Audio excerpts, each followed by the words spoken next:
네, 오늘은 종료주일입니다.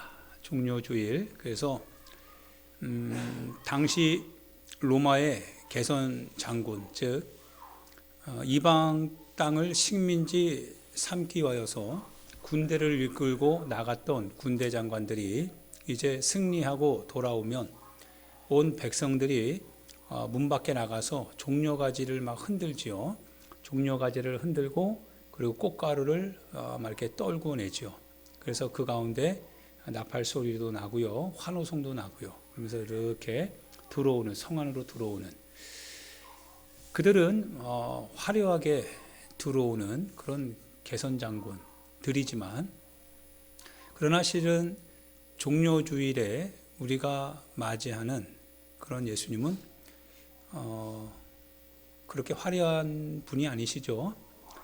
가난한 사람들이 그 예수님을 환영하고, 그리고 꽃가루 대신에 실은 그들은 자신들의 겉옷을 깔죠. 겉옷을 깔고, 그리고 종려나무 가지는 근처에서 야자수 같은 이런 나무들을 구할 수 있으니까 그거를 꺾어서 이렇게 막 흔드는 것은 할 수 있죠.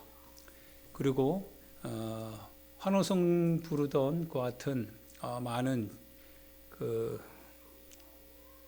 부한 사람들, 권력을 가지고 있는 사람들, 명예를 가지고 있는 사람들, 그 사람들이 개선 장군을 향하여서 그 소리를 지른 것과는 달리 예수님은 어린아이들이 이제 소리를 지르죠. 그리고 그 예수님이 타고 오시는 그 도구는 말이 아니라 실은 나귀 새끼죠. 나귀 새끼입니다. 어떻게 보면 흉내를 낸 것 같아요. 흉내는 내긴 냈지만, 그런데 일반적인 상황에서 그걸 이렇게 보면 굉장히 좀 우스꽝스럽죠. 우스꽝스러운 모습입니다.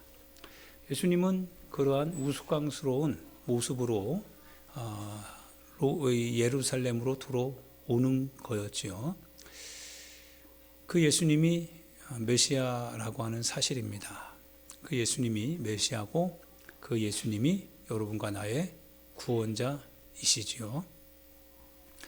그런데요, 항상 늘 생각하기를 이런 생각을 하게 됩니다. 군중의 입장에서도 생각하지만 예수님의 입장에서도 한번 생각해 봐요. 예수님께서 이렇게 들어오실 때 개선 장군들은 면류관도 있고 직급 승진도 기대할 것이고, 그리고 상금도 기대하고 어떤 이권이 올 것이라고 하는 것도 기대가 되죠. 실질적인 거니까요. 근데 과연 예수님이 그러한 기대를 가지고 지금 들어오고 있는가, 이런 거죠. 예수님은 어떤 마음을 가지고 들어오고 계셨을까? 그리고 많은 사람들, 그들은 왜 예수님을 환영할까? 왜 예수님이 그렇게 환영받을 만한 그러한 구원자가 되신다라고 그들이 선언하고 있을까? 이제 곧 4일 정도만 딱 지나면 예수님은 모든 사람에게서 다 버림을 당할 텐데요. 그리고 그는 정말 무력한 그러한 죄인의 한 사람으로 취급받아서 결국 죽임을 당하고 말 텐데, 더군다나 나무에 달려 죽은 자마다 저주받은 자다라고 하면서 신성모독이라고 하는 그 단어가 걸맞게 예수님은 정말 나무에 달려 신성모독죄에 해당하는 그러한 형벌을 받게 될 거거든요. 뻔히 보이는 일이거든요. 그런 예수님이요, 어떤 마음을 가지셨을까 생각해 보고 싶죠. 여러분 같으면 어떻습니까? 자식들이 여러분 자신을 향하여서, 여러분은 지금 굉장히 사업적으로 어려움에 빠져 있어요. 여러 가지 현금을 조달하지 않으면 여러분이 채권에 휘말려서 이제 망하게 됩니다. 쫓겨나야 돼요. 근데 자녀들은 전혀 그걸 잘 모르는 거예요. 그 자녀들은 아무것도 모르고, 아빠 오늘도 우리 이렇게 했으면 좋겠어. 자신의 계획을 얘기하고, 먹을 거를 얘기하고, 그리고 어떻게 이런 좀 평상시에 어떤 그 삶을 이야기하는 거죠. 근데 여러분들은 그러한 자식들의 그 얘기를 들을 때마다 여러분들이 실은 좀 있으면 어떻게 돼요? 감당하지 못하게 되면 여러분이 당장에 갇혀야 되는 거거든요. 쫓겨나가야 되고, 그러고 나서 여러분은 고통의 시간을 보내야 되거든요. 어떻게 보면 은둔할 수도 있습니다. 도망갈 수도 있을 수도 있어요. 근데 자식들이 이제 아무것도 모르고 그저 우리 아버지가 계시니까 라고 하면서 굉장히 좋아하는 거예요. 어떤 마음일까요? 한번 생각을 해보죠. 예수님 정말 어떤 마음이셨을까? 이런 생각을 한번 해보는데요. 철 모르는 사람들, 아무것도 모르는 사람들, 그들이 자유를 외치고, 그들이 사랑을 외치고, 그들이 하나님의 은혜를 막 외칠 때 홀로 그 은혜와 사랑과 그 자비를 출산하기 위하여서 홀로 죽어야 되는 그 예수 그리스도의 마음 어떠셨을까? 이런 생각을 하게 되는 거죠. 그래서 고난을 알지 못하면 실은 우리는 하나님의 영광을 알지 못하는 거죠. 우리가 고생하지 않으면 우리가 얻게 되는 모든 결과물을 우리가 잘 다룰 수 있는 방법을 모르게 됩니다. 그걸 졸부라고 그러죠.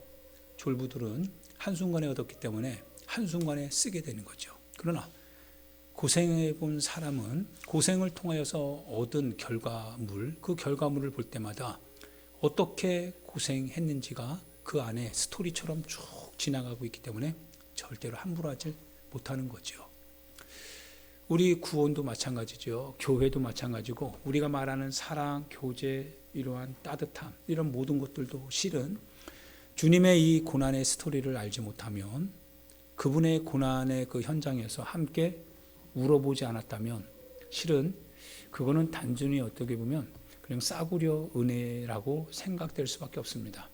싸구려기 때문에 쉽게 버리고 그러다가 또 쉽게 선택하고 여차하면 세상적인 것에 먼저 갔다가 또 여차하면 다시 들어오고 이러한 여러 가지 반복적인 일들이 자행될 수 있는 것은 무엇이냐면 내게 주신 이 자유, 내게 주신 이 구원이 실은 주님의 고난과 주님의 아픔이 얼마나 심각했었는지에 대한 그 이야기에 내가 들어가지 못했기 때문에 그런 거지요. 그래서 여러분과 제가 반드시 자식 잃은 자가 아버지의 마음을 아는 거죠. 예수님의 마음을. 하나님께서 자식을 이제 하나뿐인 그 독생자 예수님이시니까요. 물론 육체적인 그런 외아들을 말하는 건 아닙니다. 그렇게만 전 이단이 되고요. 그냥 삼위일체 성자 하나님의 그 부르짖음, 아버지 왜 나를 버리셨나이까 라고 하는 버림당하는 그 아들보다 버림당하지 않기를 원하는 아들을 건져낼 수 있는 힘이 있음에도 건져내실 수 없는 그 아버지의 그 마음이 더 아픈 거죠. 여러분과 저도 마찬가지죠. 여러분과 저도 자식을 잃어보니까 야, 자식 잃은 사람들의 마음이 이게 다가오는 거거든요. 애잔하게 다가오죠. 말하지 않아도 우는 거거든요. 그 사람의 얘기를 딱 듣는 순간 함께 우는 거거든요. 말이 필요 없어요. 왜냐하면 고통을 같이 느꼈다 이거예요. 그 마음을 안다 이거예요. 얼마나 고통스럽습니까?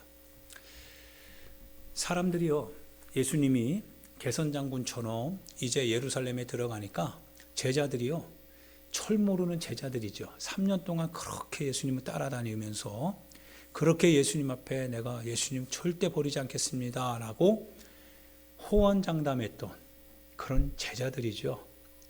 정말 대단한 사람들입니다. 그런데 예수님께서요,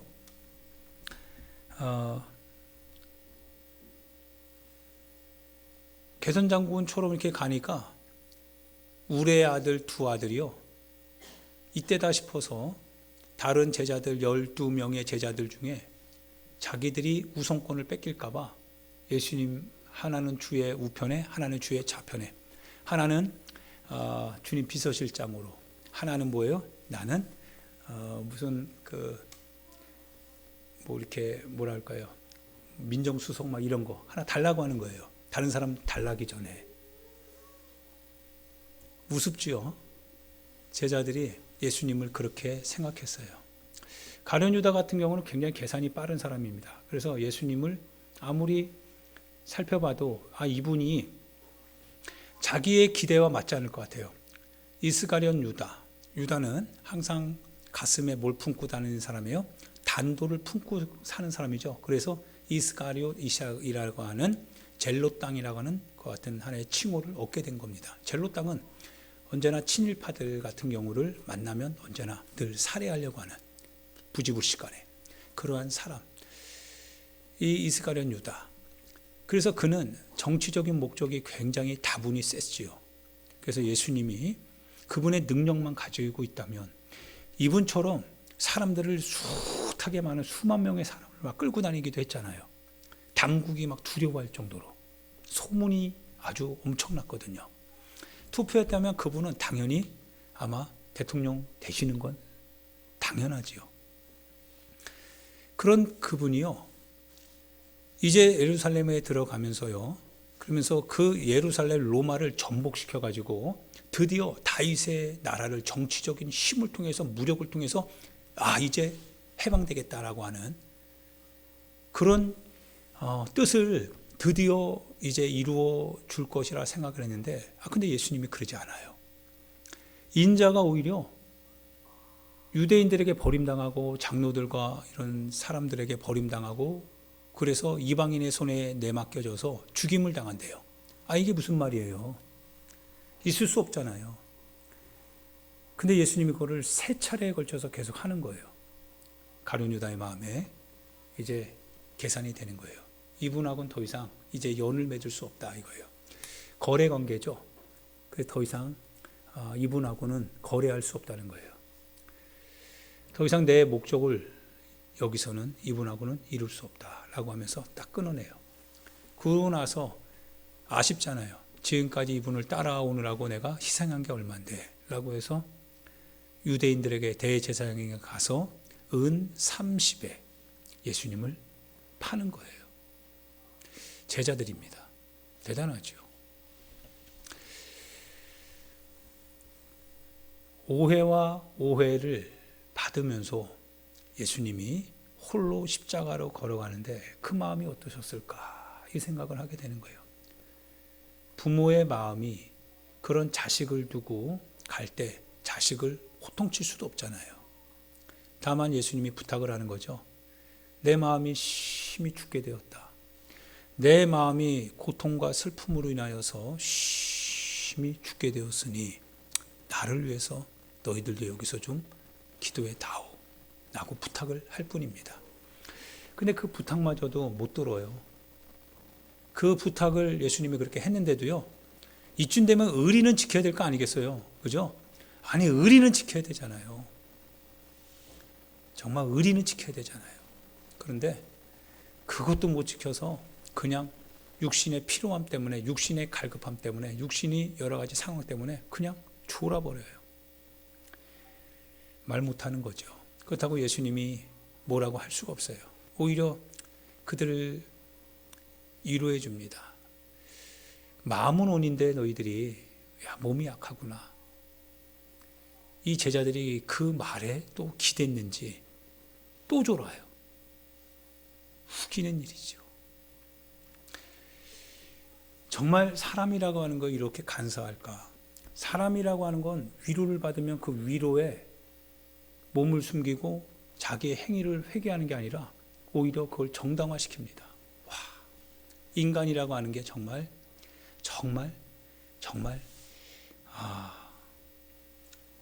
그렇죠. 사람의 마음을 알 수 없는 것 같아요. 사람은 언제나 좋은 말 하는 듯 하지만 그러나 그 안에 감춰진 사람의 어떤 그 모습이 있지요. 자기 자신을 합리화시키기 위해서 먼저는 정당화시켜야 된다라고 하는 이 과정이 있지요. 그게 눈에 보일 때는 가증스럽게 보이는 거죠. 예수님이 그거 모르셨겠어요? 다 아시는 거죠. 아시면서도 예수님이 뭐라고 하셨냐면, 베드로가 나를 버릴 거를 안대요. 나를 부인할 거를 알지만 예수님이 말씀하시기를 위로해 주세요. 너가 나를 부인할 것이다. 그러나 내가 너를 위하여 기도하였으니 추후에 깨닫게 되거든 내 형제들을 살피라 라고 말씀해 주십니다. 베드로가 그거 그런 생각 해본 적도 없죠. 내가 왜 예수님을 부인해요? 난 예수님 의리 지킬 거예요. 난 예수님 의리 지켜요. 예수님이 다 아는 거죠. 그러고 나서 닭이 딱 3번 울고 난 다음엔 베드로가 그때서야 깨닫죠. 예수님이 닭이 딱 울고 나서 예수님이 그 고통 중에 피가 뚝뚝뚝뚝 떨어지는데요. 피 떨어지는 그 모습, 바짝 마른 그 모습으로 이렇게 베드로를 이렇게 봐요. 베드로하고 눈이 딱 마주치잖아요. 이거 어찌합니까? 베드로가 어떻게 해볼 방법이 없잖아요. 그래서 밖에 나가서 어떻게 합니까? 베드로는 그래도 이 무식하지만 양심은 있어요. 무식하지만 그래도 양심은 있으니까 자기 스승을 자기가 그렇게 부인했다라고 하는 것으로 인하여서 밖에 나가서 초절하게 통곡을 합니다. 좀 이 정도는 좀 됐으면 좋겠어요. 여러분과 제가 좀 우리가 잘못했으면 속이지 말고 좀 밖에 나가서라도 좀 초절하게 좀 잘못했다고 그렇게 좀 정직하게 용서라도 구하면 좋을 텐데, 근데 사람은 또 다시 다른 옷으로 갈아입어요. 어떻게 바뀔지 모르겠어요. 오늘 이 시대의 모습이기도 하겠죠. 누가 보겠어? 나만 아는 건데. 알게 뭐야? 나만 괜찮으면 되는 거지 라고 하는 거죠. 예, 맞아요. 아무도 모릅니다. 그런데 주님은 그런 당신의 어떠한 마음을 가진 것을 아시고 주님이 당신의 진실이 되어 주셨다라는 하는 사실입니다. 당신이 거짓으로 옷을 입을 때 당신이 버린 그 진실을 예수님이 뒤집어 쓰시고 십자가에 죽으셨다라고 하는 사실입니다. 그 주님을 보면 울고 싶지 않습니까? 내가 거짓말로 내가 버린 진실, 그 진실의 옷을 입는 순간 주님이 날 위하여 십자가에 죽으실 때 우리는 견딜 수 없지요. 양심에 막 창이 찔리듯이 막 고통스럽지요. 이게 최소한의 신앙인의 양심이지요. 신앙인의 양심입니다. 할렐루야. 그래서 어린아이들이 찬양하는 것 같아요. 어린아이들이 막 찬양해요. 이렇게 아이들 영성학교를 하면요, 힘들어도요 애들이 그래도 합니다. 힘들어도 하더라고요. 애들은 반응을 목사님 그러면 애들이 힘들어도 순종해요. 기특해요. 기특합니다. 근데 조금 세상 물이 들어가면 이제는 조금 이렇게 두드려 본다고 그러죠. 두드려 보고 맞지 않으면 안 하고 그럽니다.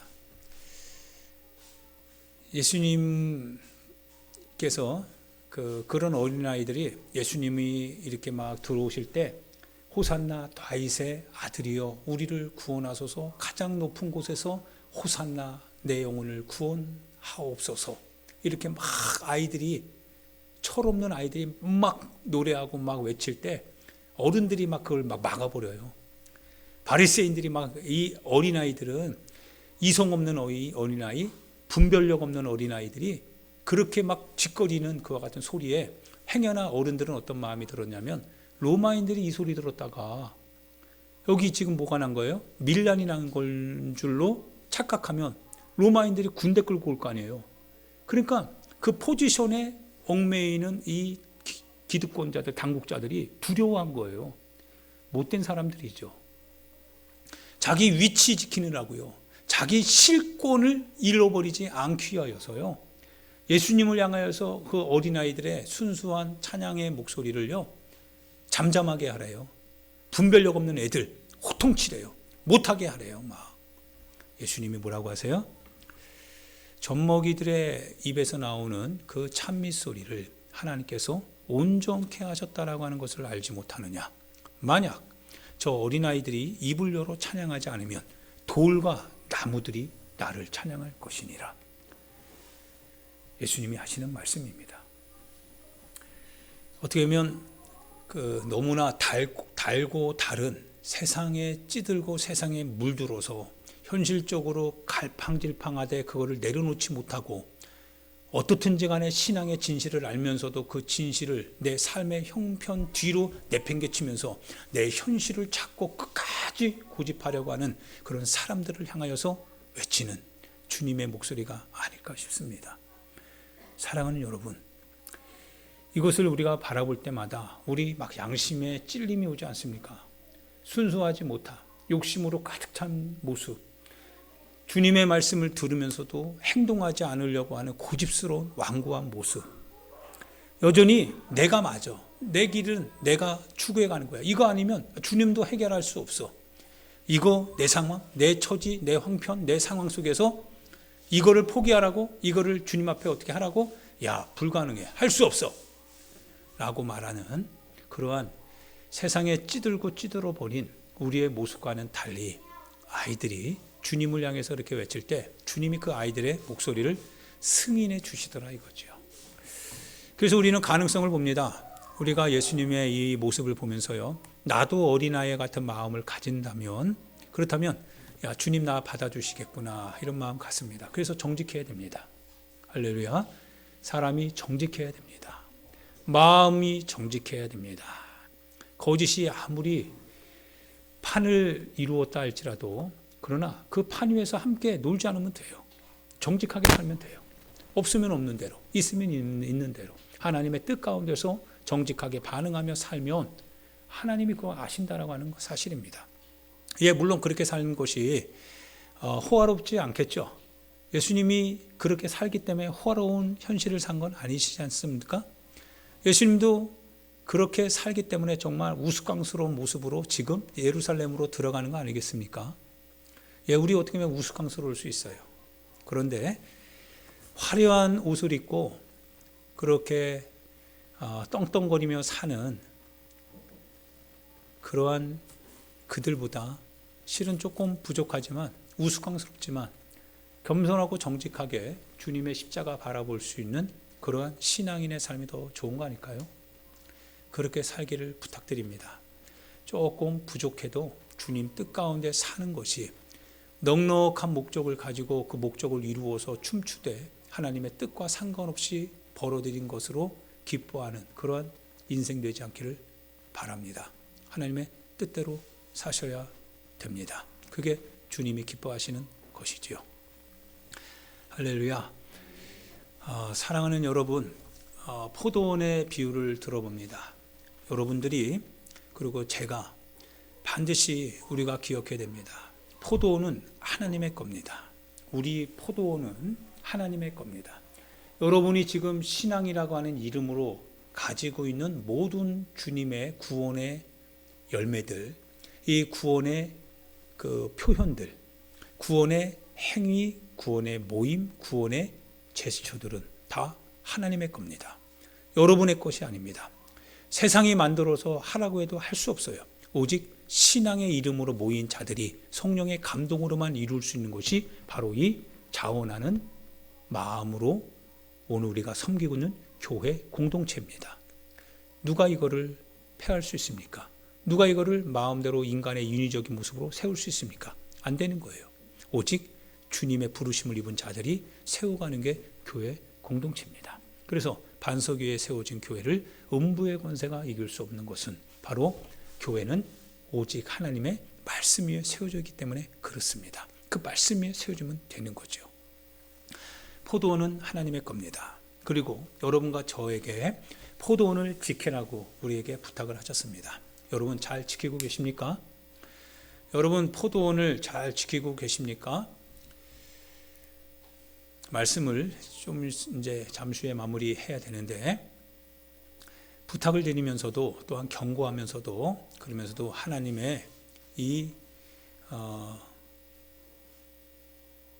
둘째 날 있게 됐던 그 토론의 현장에서 바리새인들에게, 강한 자에게 주님이 날카롭게 지적했던 모습입니다. 주님은 강한 분 앞에 강하신 분이십니다. 약한 자를 위해서는 한없이 부드러우시지만 강한 자 앞에서, 외식하는 자 앞에서는 주님은 강하신 분이세요. 절대 굽히지 않으시는 분이세요. 눈앞에 대고 그들의 허물을 드러내시는 분이십니다. 잘못을 드러내시는 분이고, 그들의 속마음을 거침없이 적나라하게 밝혀내시는 분이 주님이십니다. 멋지지요? 멋집니다. 포도원. 그 포도원에 여러분과 나를 농부로 부르셨습니다. 구원을 지키라 이거예요. 하나님의 메시지 지키라 이거예요. 하나님의 틀을 지켜라 이거예요. 그리고 하나님이 이 구원의 현장에서 나오는 모든 소출에 대해서 하나님이 그걸 거두어 가실 것이다 이거예요. 그래서 우리가 주의 이름으로 내가 그 안에 그분의 말씀이 내 안에 거하면 무엇이든지 열매를 맺게 되는데 그 열매는 무슨 열매입니까? 주님이 포도나무니 우리가 가지면 당연히 포도 열매를 맺는 거죠. 포도입니다. 주님은 하나님의 나라의 포도 열매를 여러분의 신앙을 통해서 그리고 저의 신앙을 통해서 주님이 소출 거두기를 원하신다라는 뜻입니다. 오직 주님의 겁니다. 그런데 어느 날부터인가 농부가요, 하나님의 이 포도원에 농부의 위치에서 그걸 지켜야 될 농부가 주도권을 가로채기 시작하는 거예요. 복음을 바꾸기 시작합니다. 구원이라고 하는 그 방향을, 결과를, 내용들을 바꾸기 시작해요. 신앙생활을 어떻게 해야 되는지 예수님을 통해서 우리에게 알려주셨는데, 그런데 그렇게 하지 않아도 된다라고 하면서 포도원의 영역을 바꾸기 시작합니다. 자기가 이 포도원의 소유가 되겠다는 거예요. 소유자가 되겠다는 겁니다. 왜 당신이 소유자가 되어야 됩니까? 왜 우리가 포도원의 소유자입니까? 왜 구원은 하나님께서 하신 겁니다.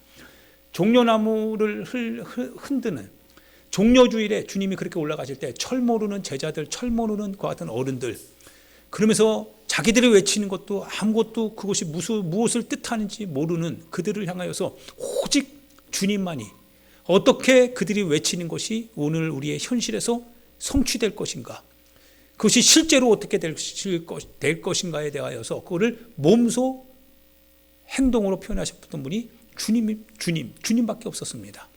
우리는 다 착각했습니다. 우리는 다 오해했습니다. 그런데 그 주님이 이루시고 그 주님이 성취하셨던 이 포도원을 어리석은 우리가 왜 그걸 바꾸냐 이거죠. 왜 우리가 그 영역을 바꾸고 우리가 우리 마음대로 신앙생활을 마구잡이식으로 막 흔들어 대느냐 이거죠. 오늘날 많은 사람들이 예배를 적당히 썬데이 크리스찬으로 하면 된답니다. 누가 그렇게 하셨습니까? 언제 하나님께서 제사를 그렇게 드리라고 했습니까? 사람이 하나님 앞에 나올 때 빈손으로 나오지 말라고 하는데 어떤 사람들이 11조 하지 말랍니다. 그것도 선생들이 막 그렇게 얘기합니다. 안 해도 된답니다. 언제 하나님이 그렇게 하셨습니까? 사람이 바꾸기 시작해요. 하나님께서 내 복음을 전파하라고 했습니다. 근데 우리 입은 전파하려고 하지 않아요. 부끄럽게 생각합니다. 예수님이 말씀하세요. 사람들 앞에서 내 이름을 부끄럽게 생각하면 나도 내 아버지와 그 천사의 영광으로 올 때 나도 너를 모른다 할 것이다 라고 얘기했습니다. 그런데 누가 주님의 이름을 말하지 않아도 된다라고 누가 얘기합니까? 어느 날 어느 순간부터 우리의 신앙의 열매 포도원을 바꾸어 가기 시작합니다. 임금은 아직 오지 않았습니다. 임금은 아직 오지 않았기 때문에 우리가 우리의 시간 속에서 우리가 이 포도원의 주인 역할을 하려고 합니다. 그런데 놀라운 것은요, 임금은 오지 않았어도 그 임금이 종들을 보냅니다. 종을 보내는데요, 그 종이 다른 말을 가지고 오지 않습니다.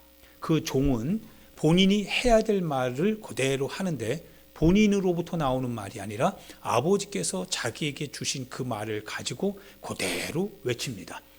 교회가 세워지고 예수님이 복음을 전하라고 한 지 벌써 2000년 이상이 지나가고 있습니다. 한 번도 교회는 성경에서 벗어난 적이 없습니다. 오직 수천 년 전부터 내려오는 성경을 가지고 말하고 성경 밖의 거를 얘기하면 이단이라고 이단 사입이 심판에서 결정을 내립니다. 용납하지 않았습니다. 오직 성경만, 숱하게 많은 철학자들과 숱하게 많은 위대한 그와 같은 사람들이 어떻게든지 간에 자신의 원리들을 사람들에게 설파하면서 그것이 맞는 것처럼 얘기했어도, 그러나 사람이 죽으면 다 그것은 끝났습니다. 그러나 오직 사람이 죽어도 오직 성경은 남아 있습니다. 성경을 통하여서 많은 종들이 성경만을 가지고 계속 얘기하기 시작했습니다. 때로는 아픔이 왔고 때로는 공산국가에 의해서 성경이 다 불지름을 당하고 교회 십자가가 다 철거당하고 그리고 믿는 사람들이 다 맨 땅에서 트레일러에서 죽임을 당하기도 하고 교회 안에서 불에 태워 죽임을 당하기도 했습니다. 그럼에도 불구하고 성경만을 그들은 얘기하고 있습니다. 성경 속에 자신의 목숨이 희생된다 할지라도 그 성경을 가지고 갑니다. 주님이 말씀하신 그대로입니다. 종이 뭘 거두기를 원하냐면 포도원의 그 소출을 달라고 하는 겁니다. 오직 주인이 원하시는 것은 포도원의 열매입니다. 소출입니다. 포도원은 하나님의 것이며 하나님의 것으로서의 포도원의 열매는 오직 하나님이 원하시는 겁니다. 그거 주세요. 예수 그리스도 외에는 다른 구원이 없지요. 그것이 바로 포도원의 열매입니다. 우리가 말하는 구원은 예수 그리스도십니다. 우리가 말하는 구원은, 우리가 말하는 신앙생활의 중심은 예수 그리스도이시지 내 자신의 삶도 아니고 내 자신의 형편과 상황도 아니고 내 자신의 목적과 내 자신의 이익도 아닙니다. 오직 예수 그리스도 그분이십니다. 그래서 우리는 우리의 삶을 통하여서 하나님께서 예수 그리스도의 열매를 우리 가운데 요청할 때 우리의 삶의 섬김과 희생과 주님의 향기와 주님의 냄새가 내 삶의 열매를 통해서 나타나야 됩니다. 내 삶이 과연 예수 그리스도의 생애를 지금 재현하는 삶인지 드러내야 됩니다. 주님은 그걸 요구하고 계시니까요. 할렐루야. 다른 복음은 없습니다. 다른 복음은 없나니 다만 그들이 다른 복음을 얘기하는 것은 십자가로 말미암는 고난을 피하려 하기 때문이다라고 갈라디아서에서 말씀하고 있습니다. 다른 복음은 없습니다. 오직 복음은 예수 그리스도 안에 나타난 그 복음밖에 없습니다. 오늘 예수님이 사람들로부터 오해당하고 사람들로부터 무시당하고 사람들이 예수님이 가는 길을 알지 못했듯이 여러분과 제가 예수 그리스도의 포도원 안에서 그분의 길을 똑같이 걸어가면 사람들이 우리를 이해할 것 같습니까? 사람들이 과연 교회를 이해해 줄 것 같습니까? 전혀 이해 못합니다. 그들을 위해서 교회는 기도해도 그들이 교회를 위해서 기도한 적은 없습니다. 교회가 그들을 위하여서 구제할 수는 있어도 그들이 교회를 구제하는 경우는 없습니다. 주님하고 똑같습니다. 그 소출을 주님이 우리에게 달라고 할 때 누가 그 길을 갈 수 있겠습니까? 주님만이 사람들이 주님을 환영할 때 그들이 주님의 길을 알지 못하고 환영했듯이 오늘 여러분과 저도 마찬가지로 그들이 교회를 향하여서 환영할 때 그러나 그 환영의 대가로 내가 치러야 될 대가 지불이 얼마나 심각한지는 여러분 자신만이 알 수밖에 없습니다. 그래서 여러분이 그걸 감당하고자 한다면 여러분이 희생을 하지만 그러나 그 열매는 주변으로 아마 널리 퍼질 겁니다. 그러나 여러분 자신이 그 희생을 나는 감당하지 않을 것이다 라고 하면 그러면 여러분은 그냥 똑같이 살면 됩니다. 사랑하는 여러분, 종려주의를 통하여서 우리는 예수님의 마음을 좀 봤으면 좋겠습니다. 얼마나 괴로우셨을까. 종려주일에 사람들이 예수님을 막 호산나라고 부르짖으면서 그 예수님을 환영할 때 과연 그들이 예수님을 알고 계셨을까? 알고 있었을까? 예수님이 감당해야 될 그 일을 그들은 알면서 부르짖는 것이었을까? 주님이 그들을 보면서 어떤 마음을 가지고 계셨을까? 안타깝지요. 주님 홀로 그 길을 묵묵히 걸어갈 수밖에 없었던 것은 말로 설명이 안 되기 때문에 그렇습니다. 오늘 우리 신앙도 그렇습니다. 말로 설득하는 게 아닙니다. 주님을 깨달았으면, 주님을 만났으면, 주님을 믿는다면 여러분도 똑같이 묵묵히 누가 뭐라고 해도 주님 길 걸어가셔야 되는 겁니다. 할렐루야. 종려 주일입니다. 거기에서 이제 하늘의 미랄이 땅에 떨어지니 많은 열매가 맺는 거죠. 그때 종려나무 가지를 흔드는 그들이 아마 그때는 웃었지만 아마 눈물을 흘리면서 종려나무 가지를 흘렸을 겁니다. 물론 그 눈물은 감사와 기쁨과 영광의 눈물이겠죠. 이런 나를 주님 받아주셔서 감사합니다. 나 같은 인생을 주님 잡아주시고 이끌어줘서 주님 고맙습니다 라고 하면서 아마 종려나무 가지를 막 흔들 겁니다. 주님 걸어가시는 그 길 이제는 아는데 내가 그 길 갈 수 없습니다. 나는 주님이 가셔야 난 그 따라갈 뿐이지. 주님, 내가 갈 수 없는데 주님이 가시네요. 라고 하면서 울면서 주님을 향해서 종려나무 가지를 흔들고 내 겉옷을 주님 앞에 내려놓을 겁니다. 그리고 주님은 십자가에서 이제 죽임을 당하시겠지요. 그렇게 됨으로써 우리는 기뻐하지요. 우리는 찬송합니다. 주님이 이루셨습니다. 주님이 나를 위하여 모든 것을 이루셨습니다. 주님, 이제 나는 해방입니다. 주님, 나는 드디어 구원을 받았습니다. 나는 주님, 이제 주님, 나는 죄 가운데 고민하는 인생이 아니라 나는 이제 주님이 치르신 그 의의 값을 통해서 나는 이제 의로운 주의 자녀가 되었습니다. 할렐루야, 주님 고맙습니다. 라고 하면서 찬송 부르게 되겠지요. 이것이 부활 주일이 될 겁니다. 할렐루야. 우리 말씀을 생각하면서요, 우리 하나님 앞에 기도할 수 있기를 부탁드립니다.